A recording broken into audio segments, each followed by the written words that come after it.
kutoka kwa Mungu. Kitinye kogenishet neo nebo ng'oliotab Jehova. Makuu kutoka kwa neno la Mungu. Atache koberure kogetenge tuyoni. Tumpige Yesu makofi. Amache amwochi kongoi ng'alalik tugul ak konetik tugul. Nataka niwashukuru wazungumzaji wote wa kwanza na walimu wa kwanza. Amdoik tugul ak kiboitinik tugul. Wahubiri wote na watumishi wote. Chekakoib kosorai kong'eten ngetou tuyoni. Ambao wamechukua nafasi tangu tulipoanza mkutano huu. Ak chekokaitabange kosochi tuyoni. Na wale ambao walikuwa wamechukua nafasi yao kwa Jehova in oret inegen. Mungu awabariki kwa njia ya tai koberuretab Jehova. Pokea baraka za Mungu. Biik chekakotelelyo nyon kikundi cha Ashas. Wale ambao wamesimama pale Ashas. Amachalecho kongoi. Mungu awabariki, asante sana. Ager Ashas yani koboto lagok chemengechen. Naona Ashas siku ya leo na walikuwa pamoja na Mungu awabariki. Mungu awabariki vile vile. Kitu nekayai boisiet konetik chebo Sunday school. Tu yeyote ambao wamefanya kazi, walimu wa Sunday school. Konetik chebo ng'olyot en Bible study. Wetu wa Bible study. Wakalimani wote asanteni sana. Asante wale ngale kongoi misi. Biik tugul chekoketeboten yon ak keon Jehova muguleldo. Tumeketi pale tumeabudu Mungu wa mioyo yetu. Akot biik chekokoib kasarta kokonech baornatoshek ak wale ambao wamechukua nafasi kutupatia ushuhuda. Baraka za Mungu. Wacha Mungu akazidishie. Ingota sakto Jehova. Wacha lenjoktoik kiokoberuroti. Wageni wote mnabarikiwa. Otogotine tuyetab Jehova katika mkutano wa Mungu. Ibe kasarta satachako geni. Nachukua nafasi na wakaribisha tena. Bwana asifiwe. Amen. Yongetilchi inyon reyu. Kila mmoja unapoamua kuja mahali hapa. Ogetilgidemye. Umefanya uamuzi. Siku kama hii ya leo ya Ibada. Na Mungu ambaye ni Muumba wako. So yeyote kila mtu ambaye umekuja hapa. Umekuja kwa namna gani? Ukijipata tu umeingia katika mkutano huu. Kila ambaye ni njema ni kujipatia kwake Mungu. Ni vyema ujipatie kwake Mungu. Ni vyema umtarajie kutoka Mungu. Nataka kabisa we rain our hearts ili tupatie kwake Mungu. Sahau kwa muda mfupi yale ambayo yanakufinyilia kwa moyo wako. Najua kuna mtu ambaye anakuja hapa akijiuliza maswali mengi. Anakuja kabisa akiwa na mawazo mazito. Akona counsel kubwa sana kuliko ile ya Sanhedrin. Lakini ukiwa umefika mahali hapa, ukitaka huko umesha kabisa unajipatia kwake Mungu. Yale ambayo Mungu anahukumu ni ya maana. Mtu anaweza kusimamisha mtu kama daktari Kamani. Yani yeye ni daktari kwa sheria. Yani yeye alikuwa anafanya uamuzi kuhusu namna ambavyo watu wanafaa kuishi. Paulo alisema wakati mmoja kama kuna wale ambao walisoma katika sheria za ulimwengu huu. Alikuwa udokone kwa inga tutete nene nekiwe yote. Lakini katika Asa 22:3 alisema kwamba kulikuwa na mtu. Ili mimi niishi nikijua mambo haya. Akasema nilikuwa ninakaa kabisa miguuni pake. He was a master of law. So akakemwagele inaenda tanyani ogino matuti. Kwa nini mwalimu nende kuni doctor of law? Aya kwa sababu yeye ni daktari wa sheria. Yeye lazima kuwa anajua vyema kabisa. Mungu alikuwa ameweka kabisa kukaa katikati ya wale wana sheria. These were the council and the leaders of the church. Akawakusanya kina Petro na Yohana na wale ambao walikuwa wanaohubiri na wale walikuwa wafuasi. Na akasema tu yani hao watu afadhali wauawe. Ama afadhali wauawe wote. At the right time. Yani Mungu alimweka Gamalieli katikati yao kwa wakati mwafaka. Nazungumzia kwamba wakati mwingine unatembea na kanzo kama ile ya Sanhedrin. Hapa wewe unajihukumu.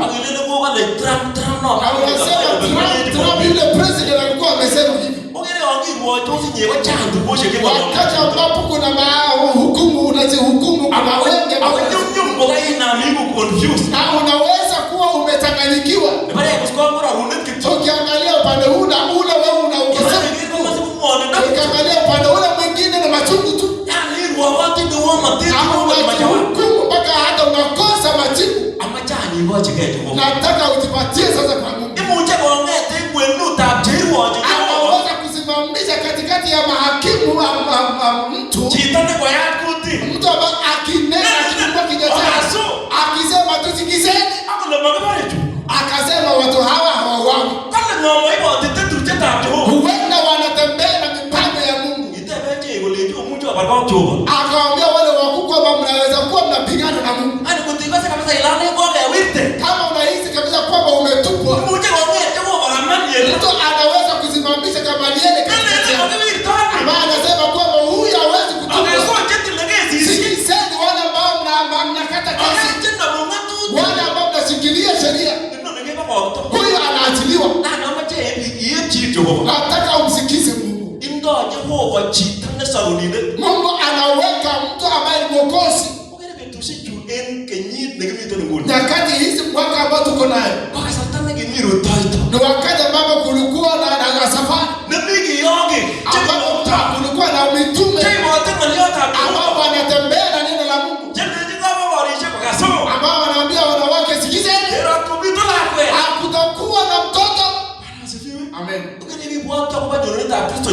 Tunapokumbuka kuhusu ujio wa Yesu Kristo,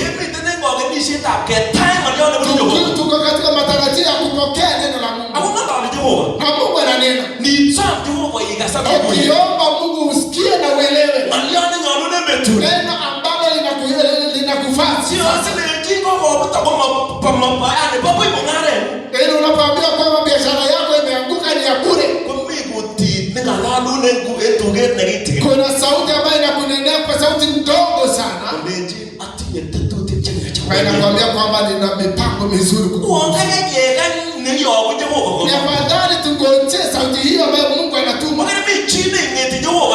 Kuna mtu ambaye anamwamuza ili atunene. Tuhisi na tuhitaji kabisa kusikia kutoka kwake. Hallelujah. Pastor Kirui, karibu sana. Amen. Karibu sana. Pastor Kirui, ili tuweze kusikia. Hallelujah. Amen. Amen.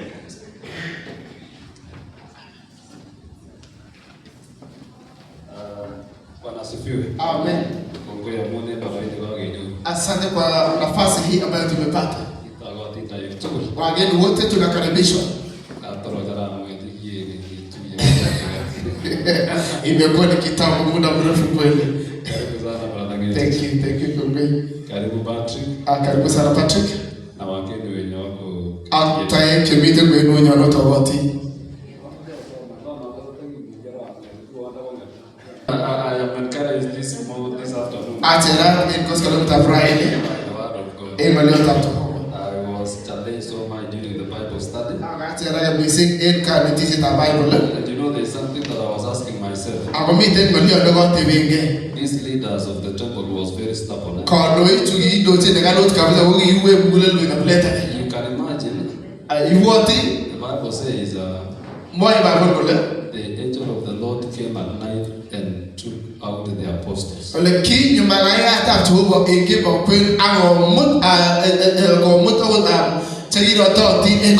And the following morning, when they were trying to look for the apostles in the prisons, there was none.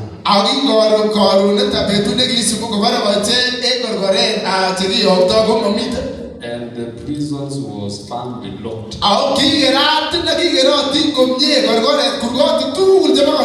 You know, instead of asking themselves, how these men got out of the prison, they went ahead and brought them back.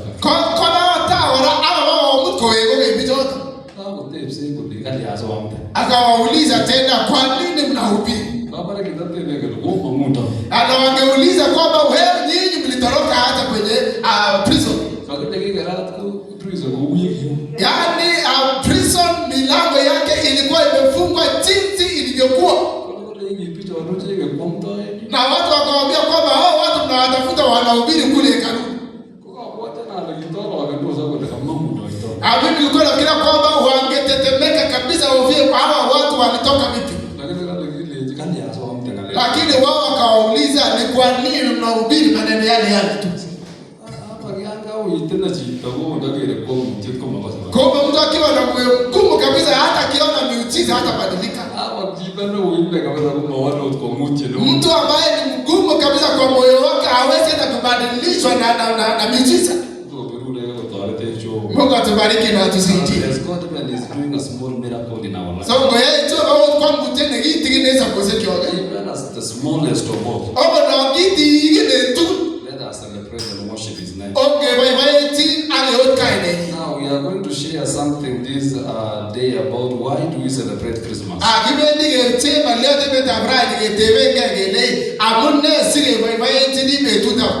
You know, all of us, I believe we are in the celebration mood. And I want to believe that at least you have prepared something for Christmas. It is good to celebrate. I want to believe there is something that you are going to celebrate with your family.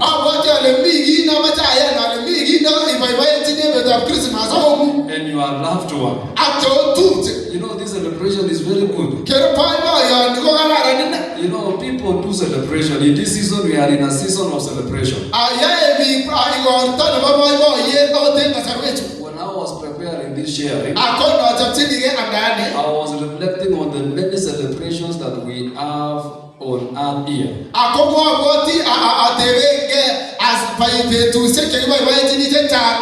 You see politicians, when they win an election, you see them calling their friends and they gather together. And they marry and do a lot of celebration. And they praise their chief campaigners and everybody who campaign for them. They even praise the voters because they have won an election. When we go into the graduation of our loved ones,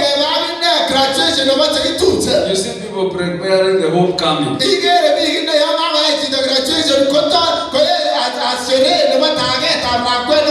And they come together to do a celebration, to celebrate a milestone. They celebrate an achievement. And you see people, they eat and they are so happy. We celebrate birthdays. We celebrate anniversary. You know, you have given us a message of an anniversary. It is wonderful. You know, you feel there is something that is happening with you. Happy anniversary. You come on me because happy birthday. Happy anniversary, happy birthday. Hata kama utapea kitu unasikia kabisa kuna raha. Nasikia ni mzuri. Kumbe kuna kitu cha kufurahia. People celebrate all those things. So kwa maana ni tu mtatul because they mark a milestone in their life. So it is good to celebrate. So it is good to rejoice. And you know, all these things when we are doing, we prepare food. In fact, different food. Yes, special food. We even prepare cakes. And we cut and we sing and we celebrate. It is good to celebrate. Now, as we move into the celebration of our Christmas, I also want to believe that you prepared some cakes somewhere. There is a special meal somewhere. And you are ready to celebrate. Because we are celebrating now the King of Kings. We are commemorating him who was poor. And when he came into this world, our relationship with with God was changed completely.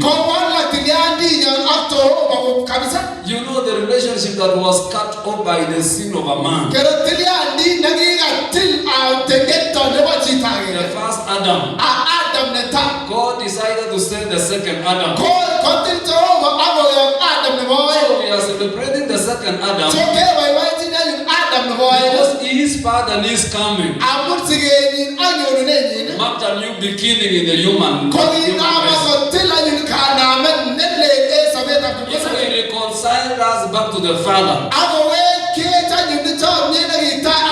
He restored a lost relationship. He brought us back to the Father. And we became sons of the living God. So this day is very special than any other day. We only need to celebrate with understanding. So that we can become different from the Eden of the world. Because the world also celebrates this day. But in wickedness.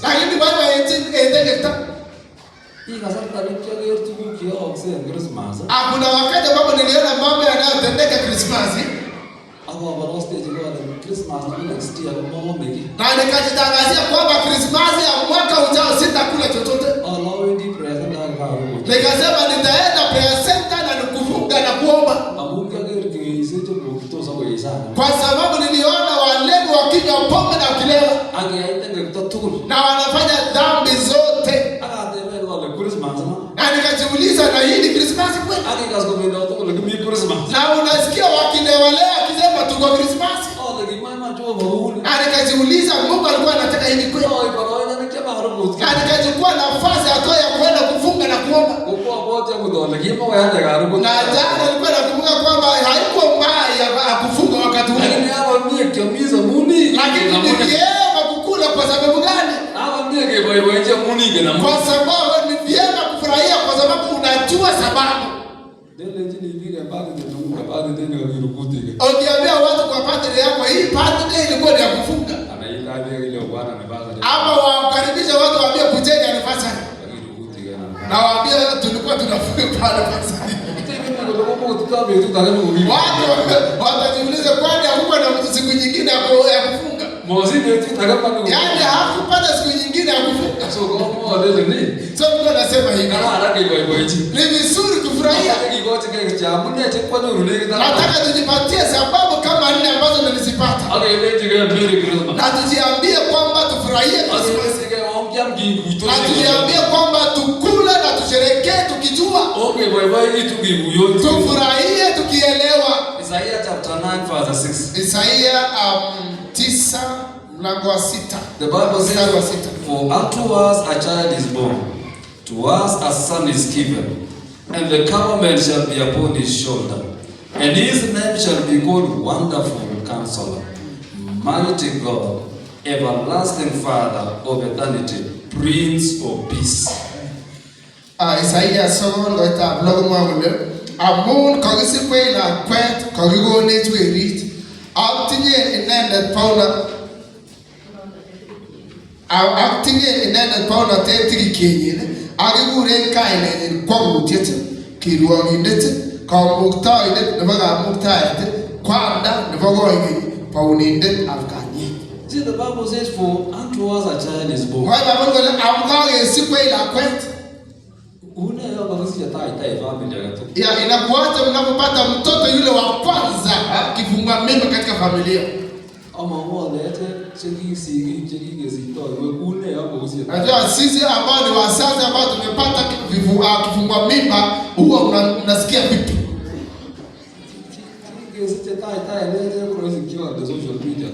Na wakati ambapo tulipata mtoto wetu wa kwanza kifungua mimba, nafikiri niliweka social media kila mahali.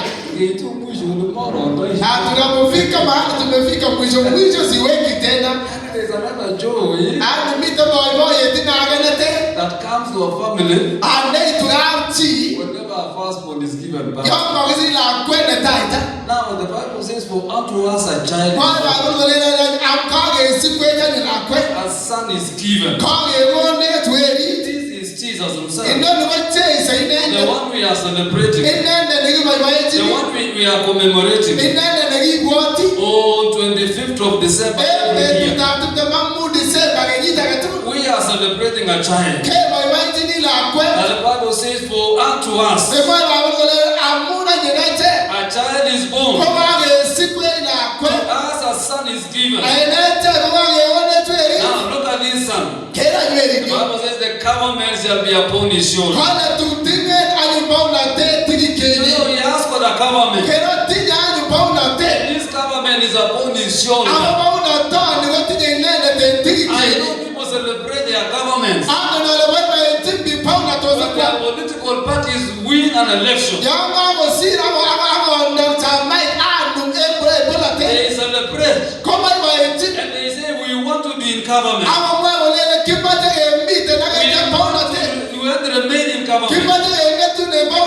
Because there are always privileges that you get when you are in government. The reason why people do not want to be in opposition is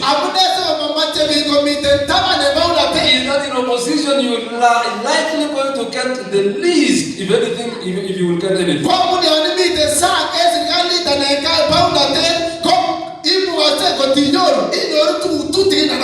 when you are inside the government, you enjoy the privileges of the government. Jesus, the government shall be upon his shoulder. His name shall be called Wonderful Counselor. We are celebrating a wonderful counselor. Wonderful counselors. When all the other counselors have ceased and are not able to counsel you,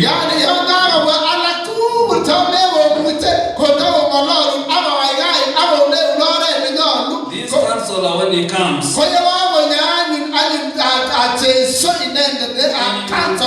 keep the best counsel. The same son, the Bible says, he is a mighty God.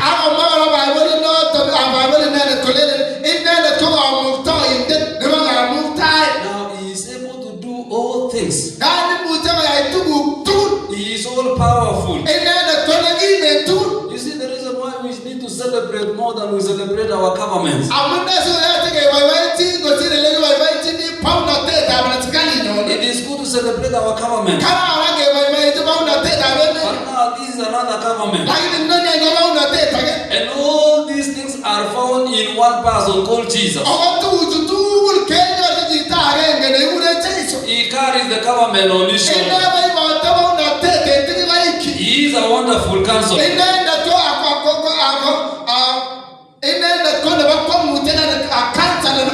He is a mighty God.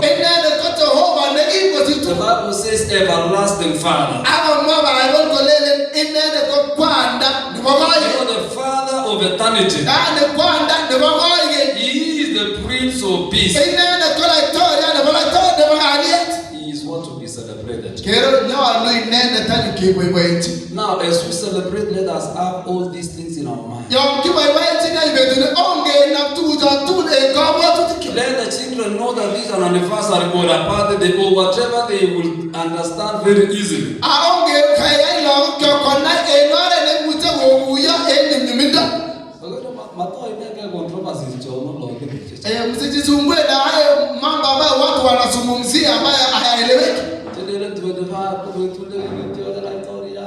Ambao wanasema tarehe 25 ni siku ya ambapo kuna mfalme aliatiliwa. Mungu anaangalia moyo wako na sababu ya kusherehekea. Mungu anajua ni kwa nini unafurahia hii siku. Anajua kwamba unafurahia kwa sababu mfalme alizaliwa. Ambaye anaitwa Wonderful Counselor. Otherwise ukisikia hayo mafunzo ambayo si mazuri yaeleweki, ile tena. Tukitafuta tarehe 21 kuna mambo mangapi yalifanyika tarehe 21 Disemba? And it is my birthday. Betunyu nebo siget. Our wedding day. Ako betut nekiki harusi. Ako kashangaa kora Ngeli has been my friend all along and to it, but magina kinyekenai baadaye kele kituyechi harusisiek kyok tarikit agenge. Ya tulijua tu baadaye kwamba tulifanya harusi kwa siku moja na hatukuwa tumeambiana. It was not a plan. Akibaba bakanene kikibanga. Though we were very good friends. Hata ingawa tulikuwa marafiki wazuri. In fact, we were their best couple. Ya tulisimamia family ya Toyota, tulikuwa na best couple wao. Hata siku hiyo hata tukukumbuka kwamba wanafanya tarehe ile ile tulifanya harusi.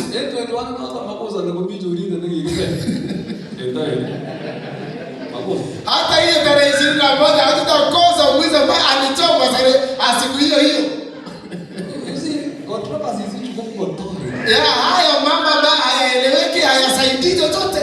You know, when we were sharing with Pastor Sam last week, there is something that he mentioned that really challenged me. Akigegegetia aka amnade kipsa mingi ngo sitago mingi na imana kichera misi.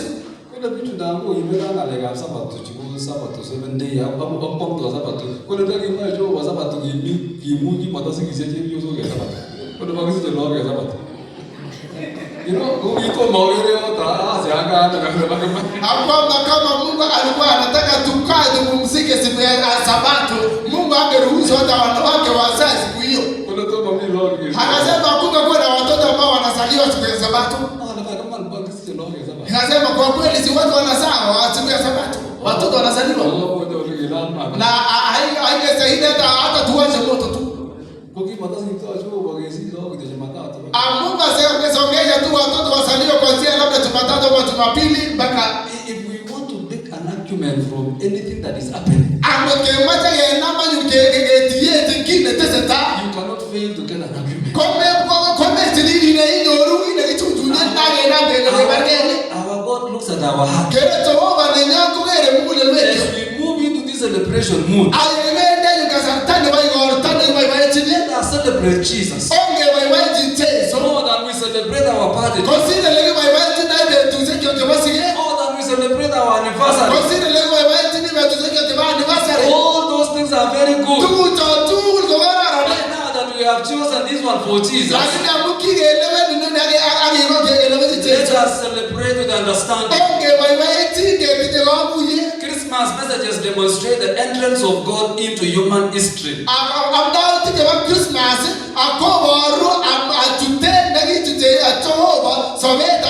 It is heaven descending on earth.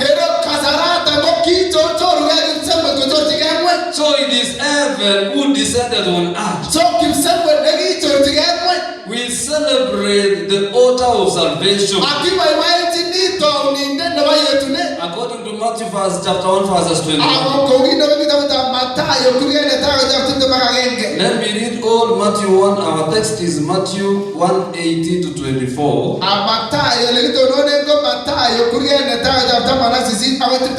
You can read it.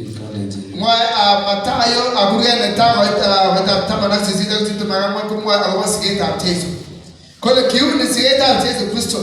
Yegi ngoa kawo chomye Joseph kotunge ak Maria kametab Yesu. Yegi tomo kotuyo kotogene managati nene etobni minene tiri.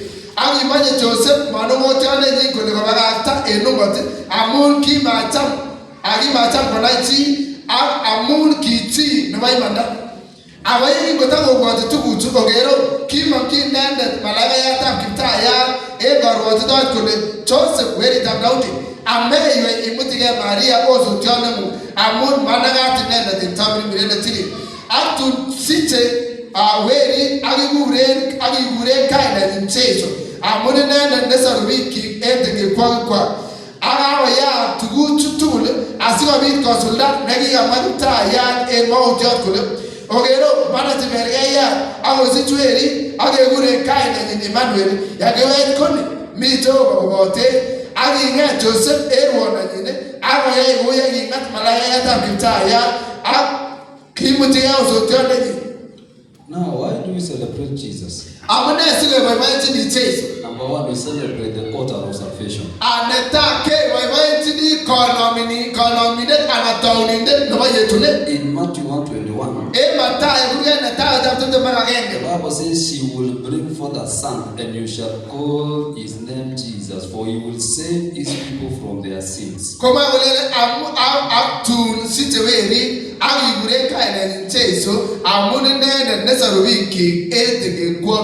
You know, Jesus is a Greek name translated to mean Joshua. It is the same as Joshua.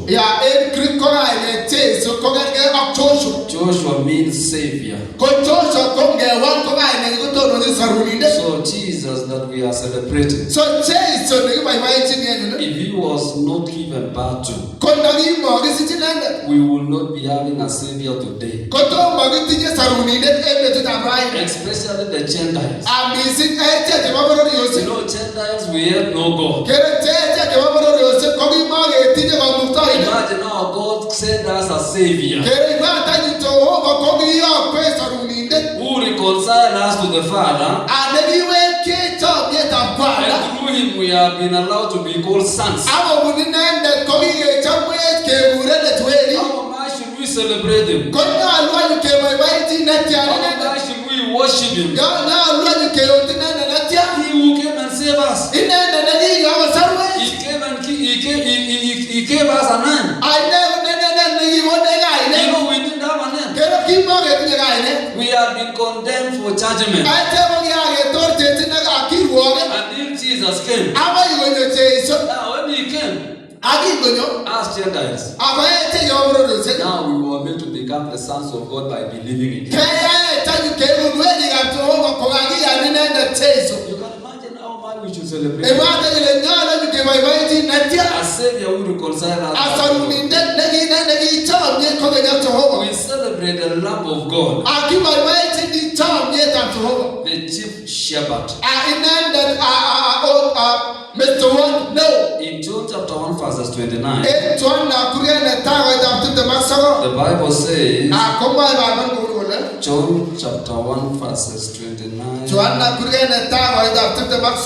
the Bible says, the next day John saw Jesus coming towards him and said, behold the Lamb of God who takes away the sins of the world.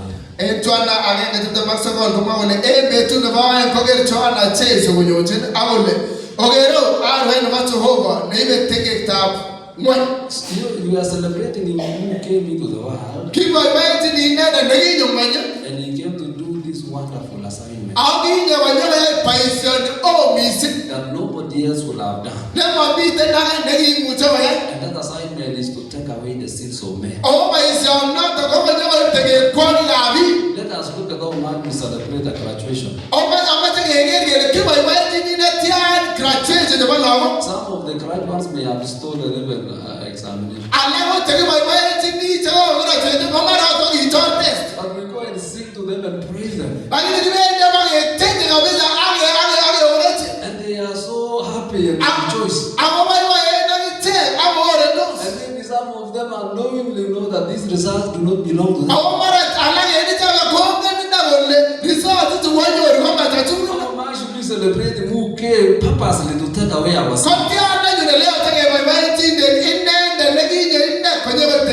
You know, he came to set free the lambs, the sheep. Before Jesus came, the sins of men in the land of Israel was paid off by slaughtering a blemish lamb.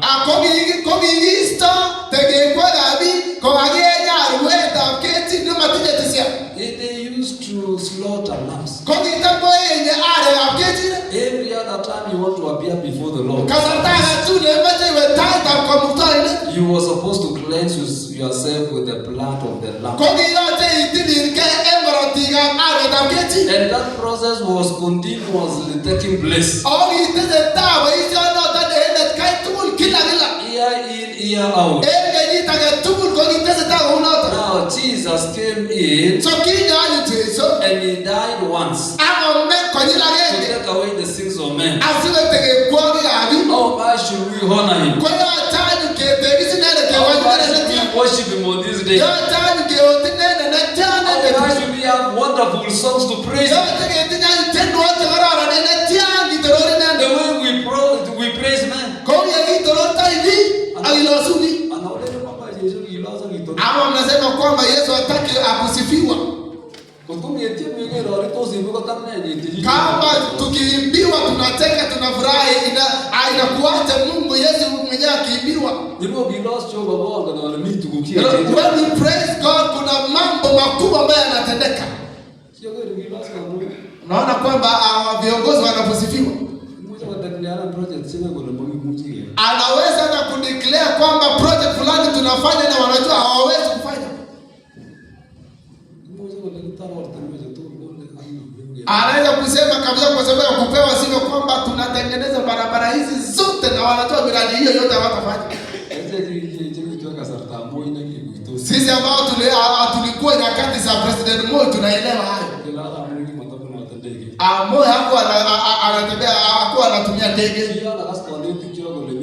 Walimu wetu wakisikia kwamba Rais Moi anapitia hii siku ya leo, tungetengenezea wimbo ambao ni wa kumsifu Rais Moi. Lazima kungekuwa na jina mahali pale pa kusema Papa Moi. Na tukienda kuimba barabarani hatutarudi bure. Na kutakuwa na mkate wa kukula ama mpewe basi ya shule. Hadi tungepewa tu zawadi nyingi tu. Hata tukimsifu sasa Yesu Kristo, tunaambiwa kwamba hakuna kitu ambacho kinamshinda. Tukimwimbia kwamba ni asante kwa sababu ulizaliwa ewe Yesu, ili tuishi wala ambao hatungeishi, ili tuwe watu ambao hatutakuwa watu, ili tupate jina wala ambao hatutakuwa na majina. Asante kwa sababu uliacha utukufu wako au kawa sasa mwana kondoo amana tukua dhambi ya ulimwengu, na tuimbe kwa mioyo yetu, tumsifu na watoto wetu.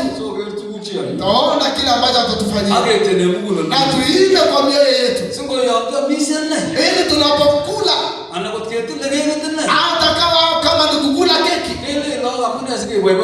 tuambie watoto ni kwa nini tunamfurahia Yesu. Ni kwa sababu aliacha utukufu wake, aliacha kiti chake cha enzi, na akaja akazaliwa na mama yake, mama ambaye hakuwa na chochote, na akateseka ulimwenguni, na hakuwa amefanya dhambi yoyote, na akaja akateseka kwa ajili yetu, ili sisi ambao tunastahili kufa tukapata matumaini, na tumwimbie na watoto wetu, na tuambie watoto wetu msifu Mungu, mfurahie Yesu ambaye alikuja kutufungua, na watoto waelewe kwamba kama Yesu hangekuja hatungekuwa na kanisa katika mataifa ya wasioamini. So hatungekuwa na msamaha wa dhambi kama Yesu angezaliwa. Anasema atasameni mwana kondoo wa Mungu ama anachukua dhambi za ulimwengu. So number 2, we celebrate the Lamb of So God. the boy came away ni and the chief shepherd. In 1 Peter chapter 5 verses 4. Jesus is referred to as chief shepherd. And when the chief shepherd appears, you will receive the crown of glory that does not fade away.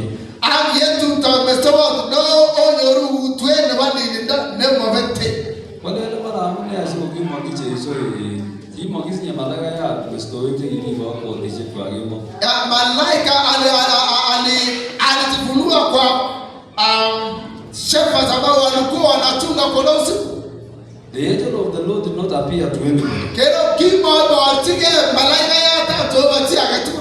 When Jesus was born, the angel of the Lord appeared to the shepherds who were tethering their flock in sheets at night, and told them to not fear. I am giving you good news. You know, the good news to the shepherds. I think the reason is because a chief shepherd was being born. So this Jesus, even though he is the Lamb of God, he is the chief shepherd who gives us the crown of glory that will never fade away. He deserves to be worshipped.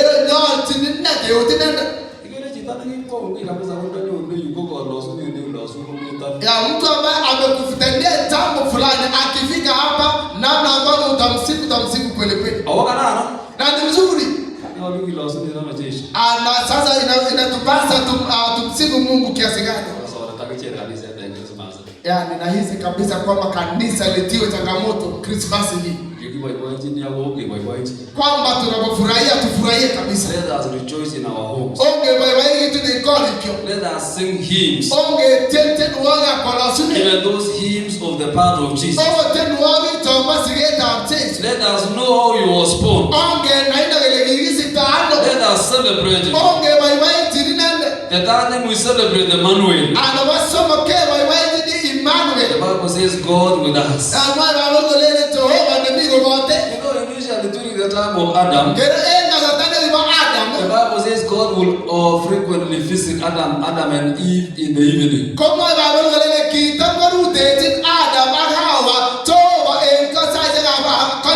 He was not with them always at all times. That is why when they ate the fruit in the middle of the garden, and when God came in the evening, he found them hiding, and he called them, Adam, Adam, where are you? It was during the time of visitation. So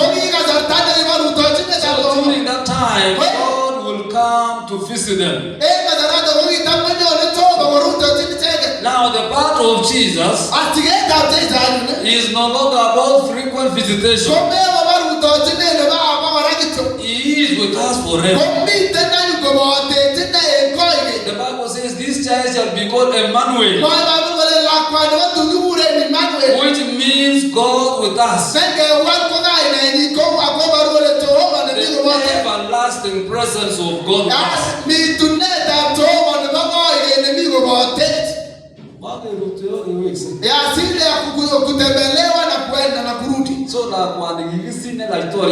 So mtoto ambaye alizaliwa ambaye ni mfalme siku ya leo,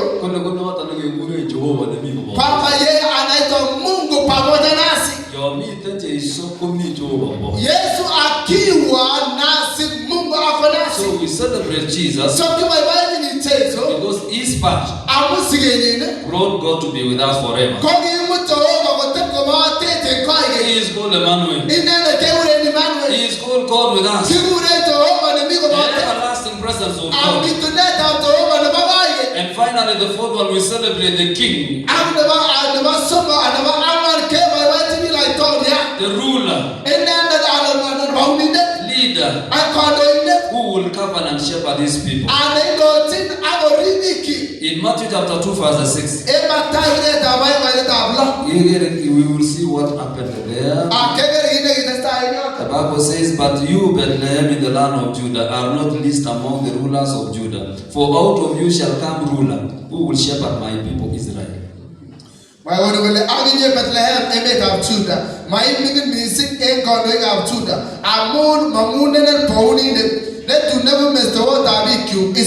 So the reason why we celebrate Christmas is that Jesus was born. Not an ordinary child, but he was born as a king. He was born as a ruler. He was born as a leader. That is why when he was born, the Bible says Herod and the entire Jerusalem was shaken. You know, Herod was a ruler at that time. Herod was a king at that time. When Jesus, who is the King of Kings, was born, These kings of the heart was trembled. And Herod was so much scared because another king had been born. So we have a king, brethren. So we belong to the kingdom. So we celebrate our king. Always. Let us celebrate more than the kings of this world.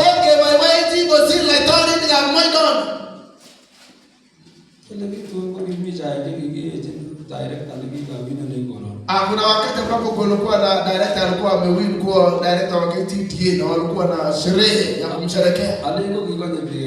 Na watu labda walikuwa wanamgotea barabarani hapo. Na watu wako wanatua wanatumia gari gani?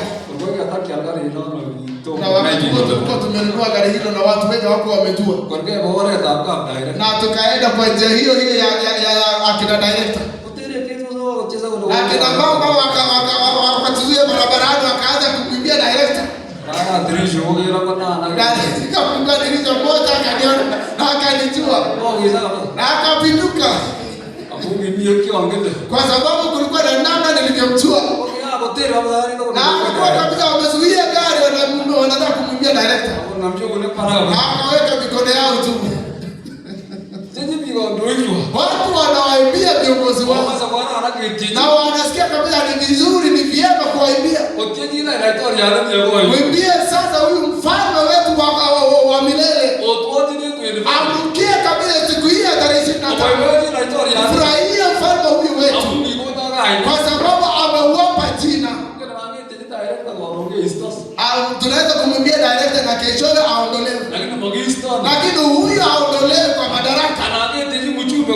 Tunaweza kumwimbia mheshimiwa MP na baadaye anatimuliwa. Na utaona wale waliomwimbia yule wa kwanza wanabadilika moja kwa moja wanamwimbia mwingine.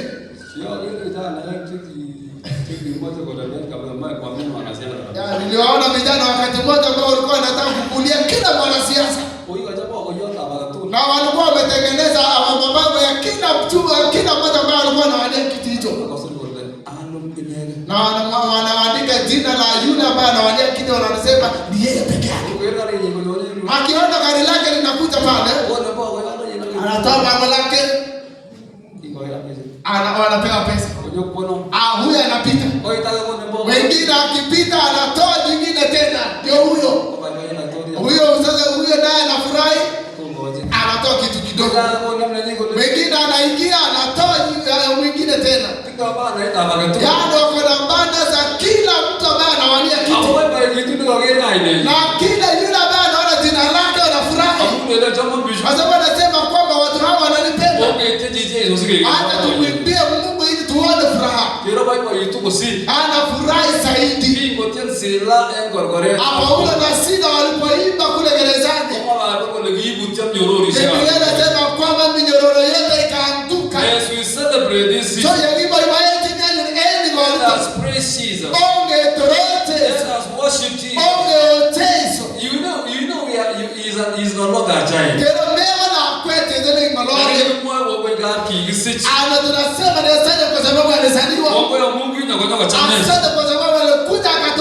He is the king. He is our priest. And he is servant on our behalf.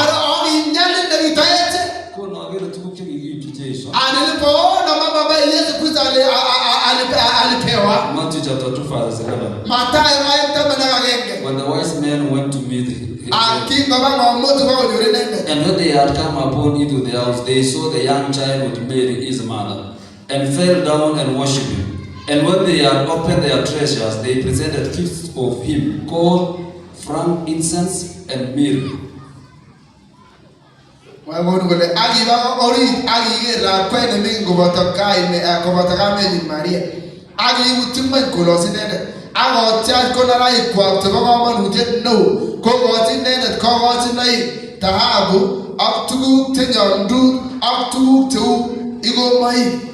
Why was Jesus given gold? Because Jesus is king. Gold was a gift fit for royalty.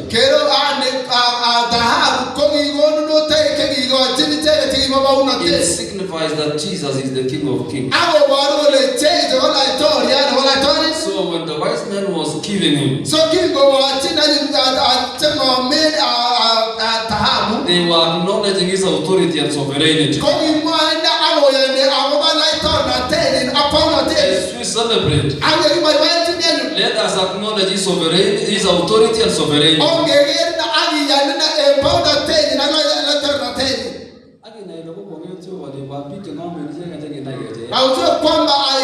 Mungu wetu ni wa ajabu. The wise men pekee ndio waliona nyota yake. Maana Herode, hata Herode hakujua.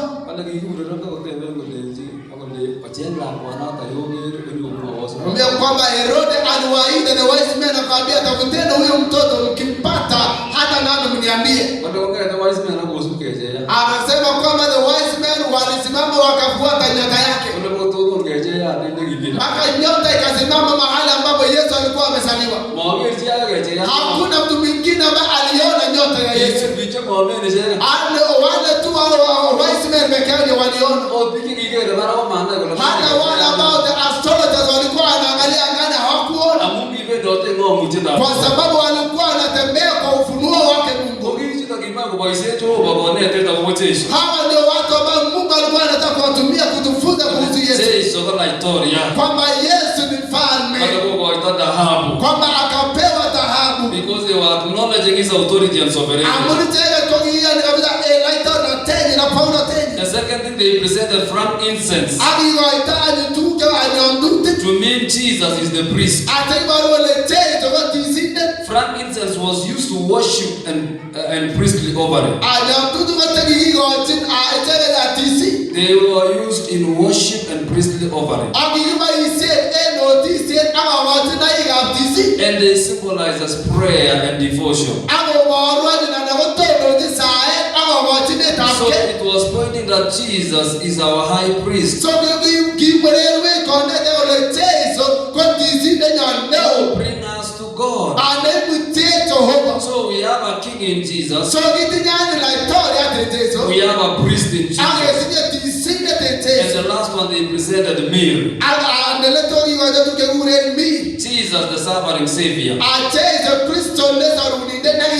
Myrrh was used for anointing and burial.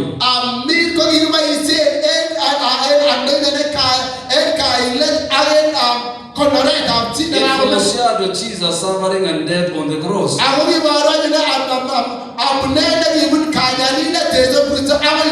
To mean Jesus is the Savior who will die for humanity. Now, on my Christmas, so tusherekee Christmas tukikumbuka mambo haya. Tusherekee namna ulimwengu unavyosherekea. Ulimwengu unasherekea kwa namna wanapanga namna ambavyo watakuja pombe. Na wengine wanapanga kutenda dhambi kubwa kubwa. Hiyo itufanye tuhofie kwamba hatutasherekea Christmas. Wewe usihofie. Wewe ujue kwamba ninasherekea yeye ambaye alianzisha wokovu wangu. Ninasherekea mwana kondoo wa Mungu ambaye alichukua dhambi zangu. Ninasherekea yeye ambaye alikuwa Mungu pamoja nasi. Ninamsherekea mfalme ambaye ni kiongozi na yeye ni kiongozi wetu.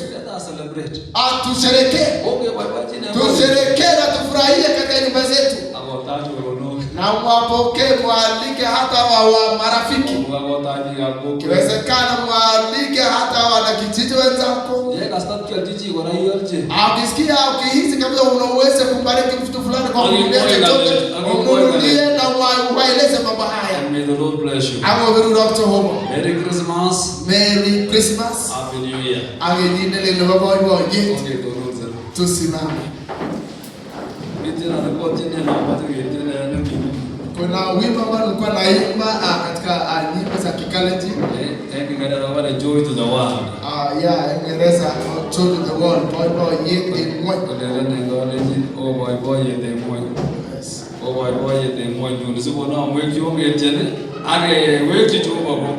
Tuimbe na tumshukuru Mungu kwa sababu ametuleta mbali. 68. 68.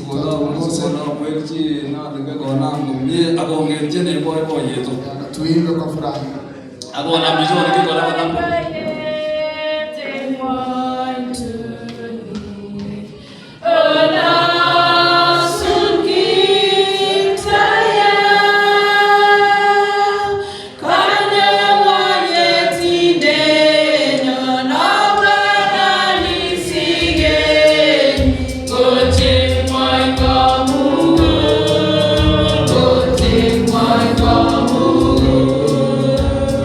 God.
Thank you, Jehovah, for loving us so much that you led your only begotten Son, Jesus Christ, him who knew no sin, him who was with you from the beginning.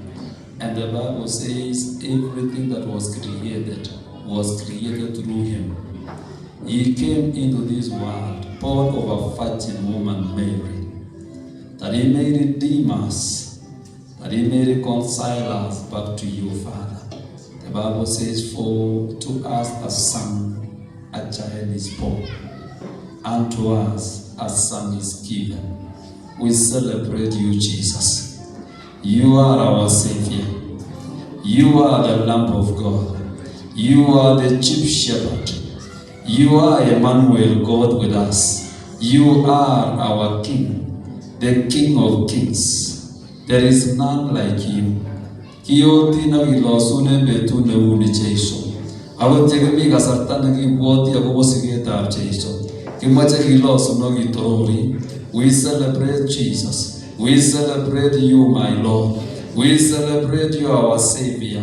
We celebrate you. You left your throne on heaven, and you came and humbled yourself. Aginye isabsabe nebo chito. Negi mutugu tulu inwe chebunemi. Abo gi muchoto gi me aitenge. Abo mo gnyor chindege warawe Jesu. Inyo nasi tiache. Ongo ya weta kechir nebo Jehova. Ongo ya weta nebo Jehova na ibe tege tamoy. Amo maleta chobo lebe tu ne suboge jona Jesu. Ola ngagero gero arwe nebo Jehova na ibe tege tamoy. Ongo igati nyo Jesu. Asi tege tana bongwe.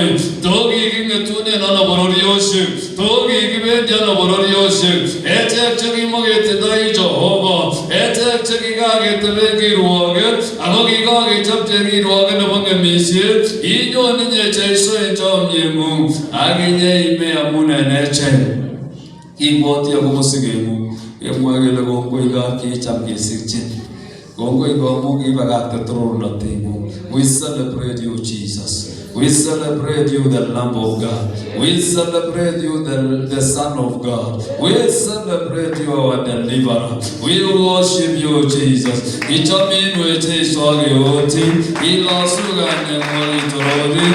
let us clap to Jesus. Let us celebrate the Lamb of God. Let us celebrate Jesus. He is the King of kings. He is the Lord of lords. We worship you. We honor you. Blessed be your name. Exalted be your name. Forever and ever in our hearts. In Jesus' mighty name we believe and pray. Amen. Go and be sick. Let us be sick.